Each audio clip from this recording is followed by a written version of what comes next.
So you said that probably a lot of us are afraid. I'm afraid.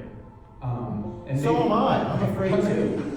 Not to the extent most of you are, but I'm afraid too. And so we're the same age. I admire the hell out of you for what you do. I want to become less afraid. Well, what are you afraid of? Lose my job. Okay, what's the worst? So tell me more about that. Well, then I'd have to figure out what to do. And then I have 2 little kids at home. We have a house. I have a wife. We like a lot of what we do, but we feel like there's so much truth to tell. And So what's holding you back? fear. It's irrational. So you have to.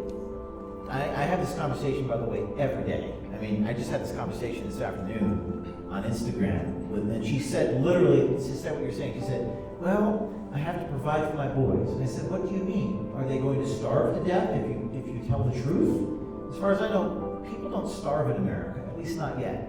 So you mean you're going to lose your house? You're going to lose your job? I lost my job. I lost the job.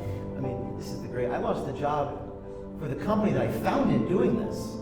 It doesn't get much more ironic than that. But I'm still standing. So I mean, and I don't mean to put you on the spot, but what are we actually afraid of? Especially Christians. That's one of the greatest ironies. Christians they talk about eternal life and they're worried about losing their stuff and their money. I don't get that at all. Because you don't take any of that stuff with you when you die. None of it. And when we're on our deathbed, I'm willing to bet we're probably not thinking about our stuff and our money, or what type of house we live in. I think we think about whether we followed our conscience. And by the way, I have children. By the way, I don't have children, so I can't fully empathize yet.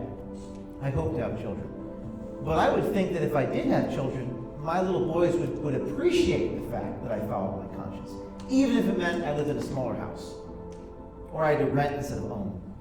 I would think that my children would be inspired by that, rather than that would hurt them. But that's what I think. So you have to really evaluate what's the worst thing that could actually happen to you? And maybe the worst thing is not the worst thing. Maybe it might be the best thing. Because they can stop me, and maybe they will, but they can't stop me and you and like a couple hundred other people. So they can't stop all of us. So what we need to do is awaken a sleeping giant.